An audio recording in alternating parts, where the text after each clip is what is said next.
Fight night, August 3rd, 2024. One of the biggest fight nights of the year, and we're covering it now. You're listening to Submission Script.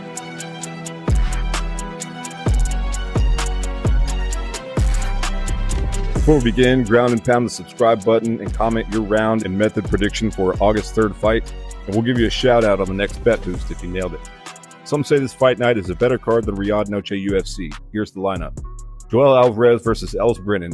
MacKenzie Dern takes on Loopy Godinez. Tony Ferguson returns to challenge Michael Chiesa. Marlon Vera versus Deiveson Figueredo. Shara Magomedov versus Michal Aliskerov. And in the main event, Cory Sandhagen defends the number 2 spot against Umar Nurmagomedov. In the main card opener, we have 23-0 Joel Alvarez climbing the lightweight ladder against Elves Brener. Alvarez is at -192, Brener at +160. Alvarez encompasses everything you'd want from a pro MMA fighter. He's intelligently aggressive, he strikes to kill, and he has a wide range of submissions that seem to flow naturally on the twist.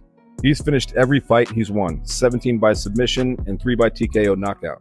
He hits quick and hard and is not afraid to tag his way into close range. He adds up combo strikes like he trained by playing Street Fighter II and Tekken, tossing in leg strikes and knees for a little extra. Where'd that come from? If you're foolish enough to shoot a takedown with your head near his side, he'll lock up your neck on the way to the ground and have a guillotine submission in less than a minute. Challenging Alvarez is grappling stylist 16-4-0 Elves Brener. He has 11 wins by submission, 3 by knockout. He likes to trade blows, but he shines on the ground. He's 5'10 to Alvarez's 6'2 and has a 4.5-inch reach disadvantage. Alvarez has thin arms and can vice grip neck submissions, even in defense on the ground. Alvarez gets this one for being able to chain link combos and lock hard and fast submissions. Gatekeepers, get back in the gym. Alvarez is coming. Next, we have a women's strawweight bout between two amazing ground warfare tacticians. Number 7, MacKenzie Dern holds a record of 13-5-0 with 7 finishes, all by submission, 6 of them in the first round. She's a former world number 1 rated IBJJF competitor and is an ADCC and no-gi BJJ world champion. Try saying that 5 times fast. Her standing game is adequate but not deadly, but she can lock up any limb on your body in 6 different ways. Hannah Cipher found this out the hard way while standing next to a grounded Dern, only to get cracked into a knee bar and ankle lock 2.5 minutes into round 1. Dern will be looking for another submission against number 10 strawweight Loopy Godinez. Godinez has a record of 12-4-0 and has won 4 of her last 5 fights. Loopy is stronger in her standing game and her strikes are more physical. She keeps a good guard and favors the jab-cross combo.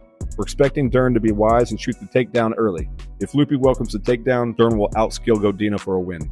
El Kukui returns in Fight 3 to kill his lost streak and put some cash in your wallet against unranked Michael Chiesa. Ferguson was on a 12-fight win streak and then took a nosedive after his fight against Justin Gaethje. He currently sits on a 7-fight losing streak. Dana White and the UFC fans hope to bring back that boogeyman energy as they spoon-feed him barely there Chiesa. Chiesa creeps around the outer ring of the octagon with an occasional jab with moderate force.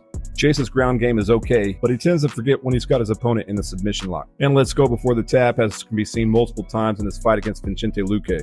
Chiesa is 11-7 in the UFC and currently on a 3-fight losing streak. The bookies have gone derpy on the odds, putting Ferguson at +525 and Chiesa at a -750.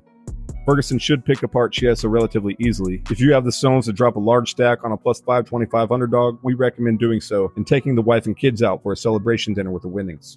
For the feature fight, we have number 4 Marlon Vera taking on number 6 Deiveson Figueredo. Sporting a new hairstyle again, Cheeto is looking to bump his record up to 24-9-1. He's well-rounded with 8 knockouts and 10 submission finishes. He recently took a submission loss to Champ O'Malley and tonight's main card star, Cory Sandhagen. He can hang with the big boys. Figueredo is fairly well matched to Cheeto Vera, but more focused and intentional in his fighting style. He holds a 23-3-1 record with 9 wins by knockout, 9 by submission, and 11 first-round finishes. He recently submitted Cody Garbrandt in UFC 300 and won a unanimous decision against Rob Font before Garbrandt.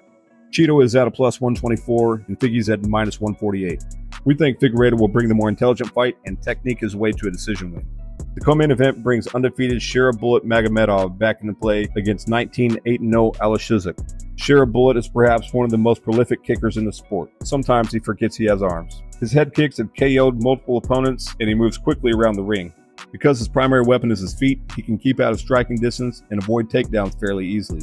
Being a kick fighter, his weakness is the aggressive rush, particularly while his leg is still in the air. Unfortunately for Magomedov, Aliskerov loves to rush with powerful overhands any chance he sees an opening. Aliskerov is stout enough to absorb body shots and will eat head strikes to drop his opponent without slowing down. The bookies have Bullet at -238 and Aliskerov at +195. We expect Aliskerov will hand out a TKO and pay for Magomedov's ticket to the losing fighter's reception dinner. Before we call the main event of the evening, help us hit that magical 1,000 sub number so we can monetize and quit our 9-to-5s. In the main event, number 10, Umar Nurmagomedov will be trying to steal the number 2 rank from Sandman Cory Sandhagen. Sandhagen is quick, precise, and unpredictable, which means you're not getting through the fight without getting tagged up. He has multiple highlight reel finishes and has a style that can give Sean O'Malley a run for his money. He's decent on the ground, but not excellent, with only 3 submissions in his 21-fight history. Sandhagen also boasts strong cardio, which helps him keep him running full throttle for 5 rounds. To any lesser fighter, he'd be a plus 210 favorite. However, Nurmagomedov is, well, a Nurmagomedov. He's Khabib's cousin and tends to fight like him too. Same style, same technique, and nearly the same skill level. They'll probably plan out how to drop Sandhagen over breakfast before the fight. Ultimately, Umar will outclass Sandhagen on the feet and on the ground. Josh Taylor, a subscriber out of Memphis, Tennessee, predicts round 2, 3 minutes in by submission or ground and pound TKO. We don't disagree. Drop a hundo on Nurmagomedov and take home the $32 profit.